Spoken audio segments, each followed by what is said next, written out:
In this video, I'll show you how to access Claude Opus 4.8 for free for up to 30 days. I'll walk you through the entire setup process step by step, so even if you've never used this platform before, you'll be able to follow along. Make sure you watch until the end because there's one important step that many people miss, and without it, the free trial may not activate correctly. Let's get started. First, open your browser. Then go to Google and search for GitLab. Once the search results appear, open the official GitLab website. It should be one of the first results. After the website loads, click on the Sign In button to get started. If you already have an account, simply log in. If not, create a new account using your email address or one of the available sign-in options. The sign-up process only takes a minute. After entering your email, you'll receive a verification code. Open your inbox, copy the code, and paste it into the verification screen. Once your email has been verified, you'll be taken to the welcome page. At this point, the platform may ask you a few questions. For example, it may ask about your role or how you plan to use the platform. Don't worry too much about these options. You can select software developer if you're unsure and choose any reason that best matches your use case. After that, continue to the next step. The platform may also ask whether you're working alone or with a team. If you're only interested in accessing the AI models for personal use, select the option that indicates you're working by yourself. Then click Continue. Next, you'll be asked to create a project. You'll need to enter a project name and a group name. You can use any name you like. These settings aren't very important for this tutorial. Once you've filled them in, click Create Project.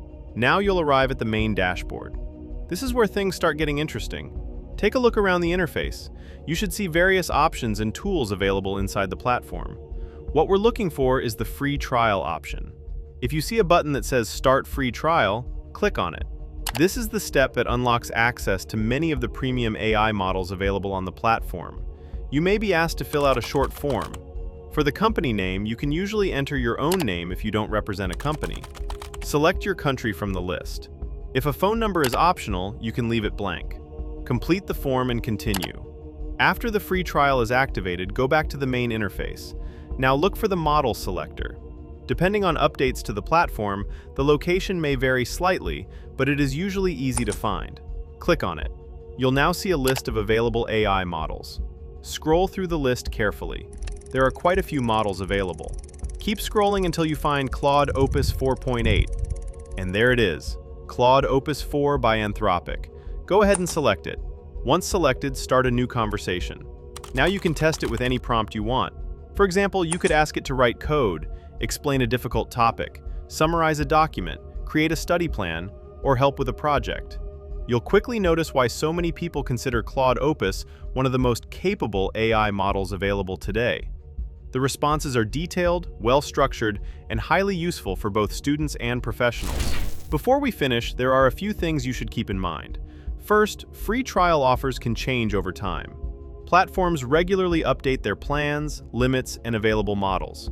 If you don't see the exact same interface shown in this video, don't panic. The overall process is usually very similar. Second, there may be usage limits. Even with free access, you might have restrictions on how many messages you can send each day. That's completely normal and helps the platform manage resources. And finally, remember that the quality of your results depends heavily on the prompts you use. The more specific and detailed your prompt is, the better the output tends to be. So take some time to experiment and see what Claude Opus 4 can do for you.